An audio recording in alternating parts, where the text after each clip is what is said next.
আসসালামু আলাইকুম। হ্যালো বন্ধুরা, তোমরা কেমন আছো? আশা করি তোমরা ভালো আছো। আমি আলহামদুলিল্লাহ ভালো আছি। আমার শখের কিচেনে তোমাদের সবাইকে স্বাগতম। প্রতিদিনের মতো আবারও একটি রেসিপি নিয়ে আসলাম, কাঁচা আলুর চিপস বা পটেটো চিপস। আমি এটা সেদ্ধ বা রোদ্রে দেওয়ার ঝামেলা ছাড়াই এই কাঁচা আলুর চিপসটা তোমাদের তৈরি করে দেখাবো। একদম সহজভাবে, কোনো রোদ্রে দিতে হবে না বা সেদ্ধ করতে হবে না। একদম সহজভাবে কাঁচা আলুর চিপসটা তোমাদের তৈরি করে দেখাচ্ছি। তোমরা প্রথম থেকে শেষ পর্যন্ত দেখবে আমি কি কি করছি। চলো শুরু করি।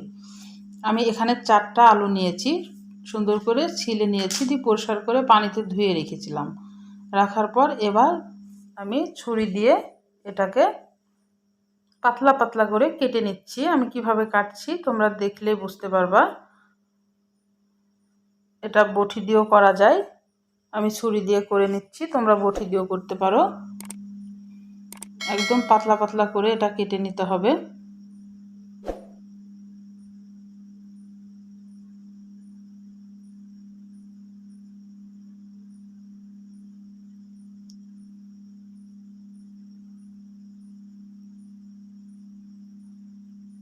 এভাবে পাতলা পাতলা করে কেটে নিতে হবে। আমি সবগুলো এভাবে কেটে নিয়ে আসলাম।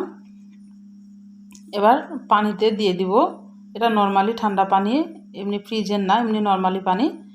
পানিতে এবার সবগুলা দিয়ে দিব। দেওয়ার পর এখানে লবণ দিয়ে আমি 10 মিনিট এটাকে ভিজিয়ে রেখে দিব।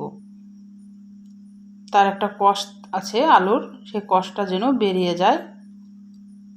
আমি এখানে লবণ দিয়ে 10 মিনিট মতো ভিজিয়ে রেখেছিলাম। এবার একটা ছাঁকনিতে তুলে নিলাম। নেওয়ার পর এবার টিস্যু পেপারের উপরে বিছিয়ে দিব। দিয়ে আর একটা টিস্যু পেপার দিয়ে এটা পরিষ্কার করে মুছে নিতে হবে। এটা কিন্তু না মুছলে কিন্তু চিপসটা ভালো হবে না ভাজা। এটা অবশ্যই টিস্যু পেপার দিয়ে মুছে নিতে হবে, নাহলে পরিষ্কার কাপড় দিয়েও এটা মুছে নেওয়া যাবে। আর ফ্যানের তলেও দিয়েও কিন্তু এটা শুকিয়ে নেওয়া যাবে। তো টিস্যু পেপার দিয়ে মুছলেই কিন্তু এটা হয়, এত ঝামেলা না করতে যেয়ে। এটা কিন্তু ভালোভাবে একদম পানিটা কিন্তু ভালোভাবে মুছে ফেলতে হবে, পানি কিন্তু গায়ে রাখা যাবে না। আমি কিভাবে মুছেছি তোমরা দেখেই বুঝতে পারছো। এবার কড়াইয়ে তেল দিলাম। আমি তেলের মাপটা দেখছি যে আসলে গরম কেমন হয়েছে একটা দিয়ে। যখনই একটা ছাড়ার পর বুদবুদটা বেশি উঠবে তখনই জানবা যে তেলের মাপটা একদম ঠিক আছে, তাপটা। তখন চিপসগুলা দিয়ে দিতে হবে। দিয়ে প্রথমে 2 মিনিট মতো হাই হিটে রাখবো, আলুর যেন গায়ের এক্সট্রা পানিটা শুকিয়ে যায়। এ কারণে 2 মিনিট হাই হিটে রাখার পর এটা একদম মিডিয়াম টু লোয়ের মাঝামাঝি এই চিপসগুলা ভেজে নিতে হবে। একদম লোয়ে না, মানে মিডিয়ামের থেকে একটু লোয়ে চিপসগুলা এখন ভালোভাবে এভাবে নাড়তে হবে আর এটা ভেজে নিতে হবে। এটা কিন্তু করা একদমই সহজ, কারণ সেদ্ধ করতে হয় না, আবার রোদ্রে দিতে হয় না। এটা ঝামেলা ছাড়াই কিন্তু এই চিপসটা ঝটপট যখন তখন কিন্তু তৈরি করে খাওয়া যায়।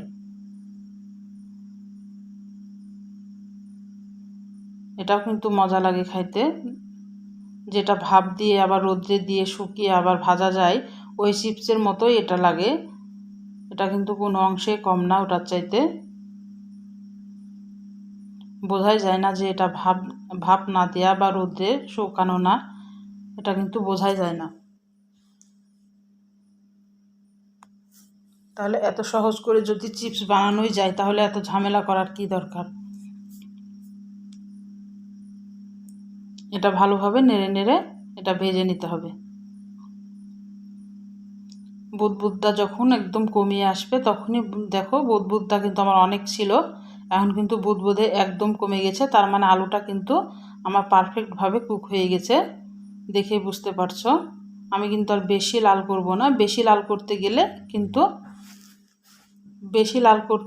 কিন্তু এটা তিতা হয়ে যাবে, তখন আর খেতে ভালো লাগবে না।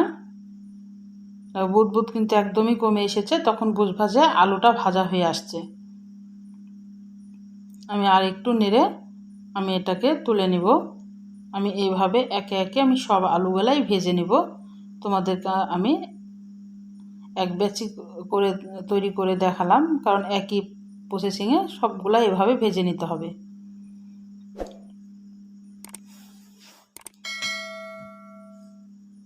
তাহলে আমার রান্নার যদি কোনো অংশই তোমাদের ভালো লাগে প্লিজ আমার চ্যানেলটাকে সাবস্ক্রাইব করে দিও, একটা লাইক দিয়ে রান্নাটা দেখা শুরু করো, আর ছোট্ট একটা কমেন্ট করে জানাই আমার রান্নাগুলো কেমন লাগে। আর বেশি বেশি করে শেয়ার করে দিও বন্ধুদের মাঝে, পাশে থাকা বেল আইকনটা প্রেস করে দিও, আমি যখন এরকম নতুন নতুন রেসিপি তোমাদের মাঝে হাজির করব তোমাদের কাছে যেন আগে নোটিফিকেশনটা চলে যায়। আমি একটু লাল মরিচের গুঁড়া আর লবণ দিয়ে দিলাম, দিয়ে এটা মাখিয়ে এটা বয়মে যদি রাখা যায় তাহলে 2-3 মাস এমনিতেই খাওয়া যায়, এটা কিন্তু নরম হবে না। 2-3 মাস তো থাকেই না এমনিতে, এটা খেতে লাগলে কিন্তু আমি ভাজতে ভাজতে অনেকগুলা খেয়ে ফেলেছি, আমার এতটাই ভালো লাগে আর এতটাই মজা হয়েছে, এটা কিন্তু অতদিন থাকেই না ঘরে। আর একটু লাল মরিচের গুঁড়া আর একটু লবণ বা বিট লবণ থাকলে তো আরও ভালো হয়, আমার কাছে বিট লবণটা নাই, দিলে আরও মজা হয়। তাহলে তোমাদের একটা লাইক একটা কমেন্ট আমাকে অনেক উৎসাহ করে। দেখো মচমচেটা দেখে বুঝতে পারছো কেমন হয়েছে। তাহলে আজকের মতো বিদায় নিচ্ছি, আল্লাহ হাফেজ।